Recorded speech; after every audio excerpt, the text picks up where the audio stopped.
விருதுநகர் மாவட்டம் காரியாபட்டி அருகே லாரி மோதிய விபத்தில் அரசு பேருந்து தலை குப்பர கவிழ்ந்து பயங்கர விபத்தில் சிக்கியது. கூடுதல் விவரங்களுடன் செய்தியாளர் அருண்குமார் இணைந்திருக்கிறார். அருண்குமார், இந்த விபத்து எப்படி நேரிட்டது? பயணிகளுக்கு காயம் ஏற்பட்டிருக்கா? வணக்கம்.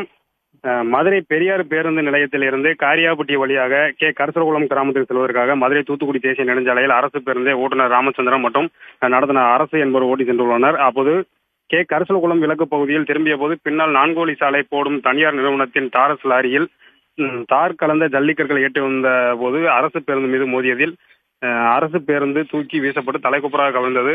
இந்த பேருந்தில் அதிர்ஷ்டவசமாக பயணிகள் யாரும் இல்லாததால் லேசான காயங்களுடன் ஓட்டுநர் மற்றும் நடத்துனர் காரியாபட்டி அரசு மருத்துவமனையில் சிகிச்சைக்காக அனுமதிக்கப்பட்டனர்.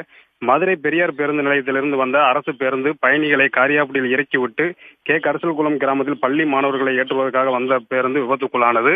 மேலும் தார் கலந்த ஜல்லிக்கற்களை ஏற்றி வந்த டாரஸ் லாரியும் கட்டுப்பாட்டை இழந்து சாலையின் அருகே இருந்த பள்ளத்தில் தலைக்குப்புற கவிழ்ந்தது.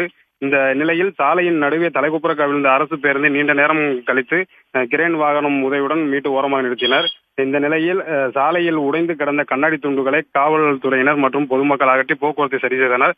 காலை நேரத்தில் அரசு பேருந்தில் அதிகமான பள்ளி கல்லூரி மாணவர்கள் செல்லும் நிலையில் அரசு பேருந்தில் யாரும் இல்லாத போது விபத்து ஏற்பட்டதில் பெரும் அசம்பாவிதம் தவிர்க்கப்பட்டது.